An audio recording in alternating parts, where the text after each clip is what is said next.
رسول اللہ صلی اللہ علیہ وسلم کی 5ویں نمبر کی زوجہ مقدسہ مطہرہ سلام اللہ علیہ ہماری ماں سیدہ زینب بنت خزیمہ ہے رضی اللہ تعالیٰ عنہ.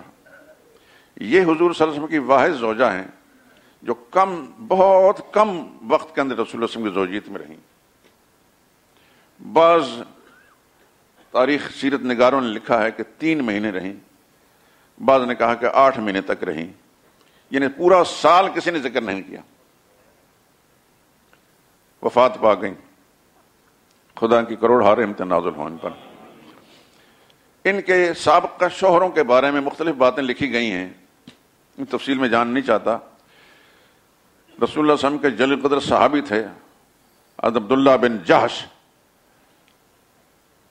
یہ وہ صحابی ہیں جن کے بارے میں آپ حضرات شاید سن چکے ہوں گے کہ غزوہ احد قائم ہونے سے پہلے انہوں نے ایک دوسرے صحابی کے ساتھ بیٹھ کر کہیں آئیں میں دعا کرتا ہوں آپ آمین کہیں اور آپ دعا کریں میں آمین کہوں گا.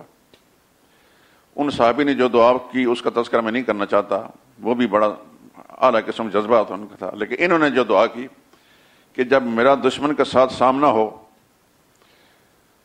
تو دشمن مجھے قتل کرے اور میری ناک بھی کاٹے، میری آنکھیں بھی نکالے، میرے کان بھی کاٹے، میرے ہاتھ جسم کے ٹکڑے ٹکڑے کرے، اور میں خدا کے سامنے جاؤں تو کہہ سکوں یا اللہ میں تیری راہ میں اپنی جان اس طریقے سے قربان کر کے آیا ہوں. انہوں نے کہا آمین.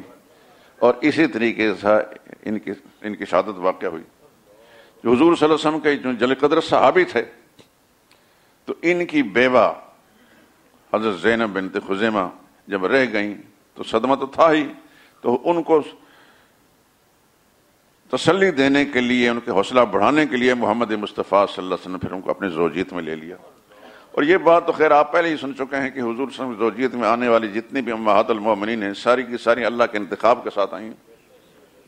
جیسے حدیث سن چکے ہیں آپ کہ میں نے جتنے نکاح بھی کیے اللہ کے انتخاب کے ساتھ کیے، اور جتنی اپنی بیٹیاں جس کو دی وہ اللہ کے انتخاب کے ساتھ دی ہیں.